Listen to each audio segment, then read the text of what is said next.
Hey, I'm Chris Fenton with the Fenton Team, and I'm here today with Brian Carriere from MacDermotts Insurance, who is an expert in commercial insurance policies. And Brian's here today to talk to us about Tsunami's insurance and flood insurance. And this was a topic that we contacted Brian about, and we're thankful that he's been kind enough to be here with us because, as you may know, we recently had a tsunami warning in Port Alberni in the middle of the night, and a lot of people were evacuated to high ground. Of course, nothing came of that. It's not the first time in my lifetime that I've seen it happen, but it was certainly an interesting moment. So I thought it would be a good time to relook at how water affects insurance.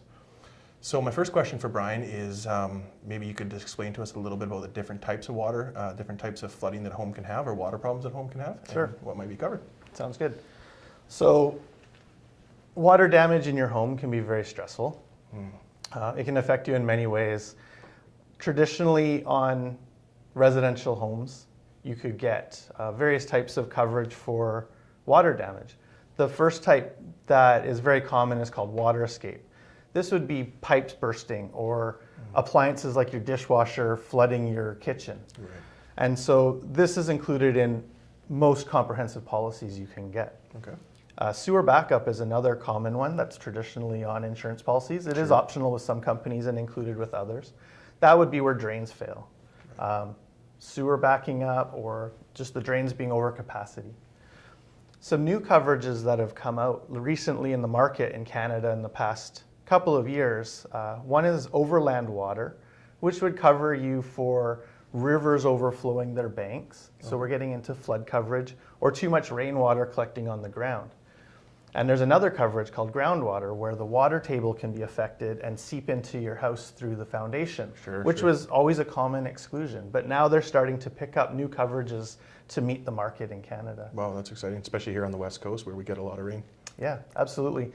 So it brings us to tsunami. You're right. So these coverages for homeowners policies exclude tsunami coverage. It's very explicitly listed in the wording. Okay. So what do you do? Right. So the province does have, for residences, a program called the Disaster Financial Assistance, which can be accessed if there's a flood or some form of natural disaster where insurance is not available to buy.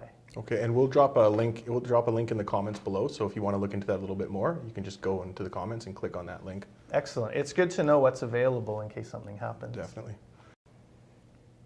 So that covers tsunami floods, and as Brian said, it's not covered for residential homes in Port Alberni. But Brian, what about if the Tsunami River were to burst its banks, which of course has never happened in my lifetime, but is always a possibility? Would something like that potentially be covered? Right. So it's very important to read your wording or to have a good broker that can explain it to you.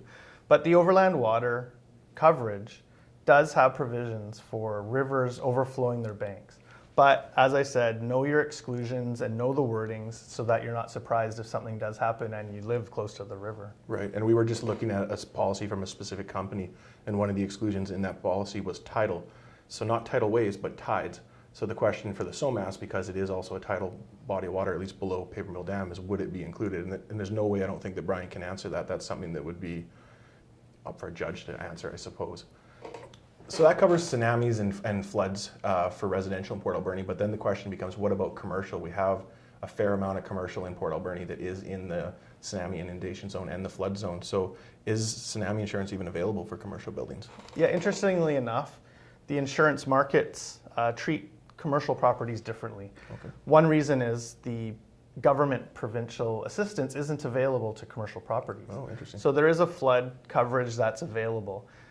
Typically, it is just called flood, but if you do read that wording for commercial properties, it does include tsunamis, which is interesting. It's a catastrophe type insurance, and what that means is it's an insurance where it's underwritten on a more global scale than regional by the local insurance companies, Right. and it carries a much higher deductible. You may have a $1,000 deductible on the business for fire and other things, whereas the flood deductible would be between $10,000 and $50,000 typically. Right. But the coverage is still there. If your business is wiped out, it's an expense that obviously is much better than having no business remaining. So I think it's important for me to point out at this point that the tsunami is very rare in Port Alberni. We've only had one in the history of the town, and that was in 1964. There was no loss of life in that tsunami. There was extensive flooding in the low-lying parts of the town. I believe that in the geological record there was also a tsunami that was a little bit larger in the 1700s. Was actually significantly larger, but that kind of gives us the idea of how rare it is. You know, in the last 300-400 years, there's been 2 tsunamis. So we've also done some things in Port Alberni to mitigate water flooding in the community. So it's certainly a risk worth considering, but not necessarily something that should scare you off immediately. I think one of the takeaways from all of this is that when you're looking at insurance, specifically any kind of flooding insurance, you really want to have a very, very good insurance broker. So again, you could always contact Brian or any of his team at MacDermotts Insurance. They'd be more than happy to help. Really, really good reputation here in the Alberni Valley.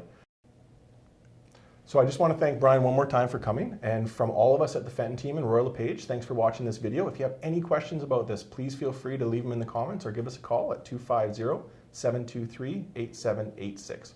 Bye for now.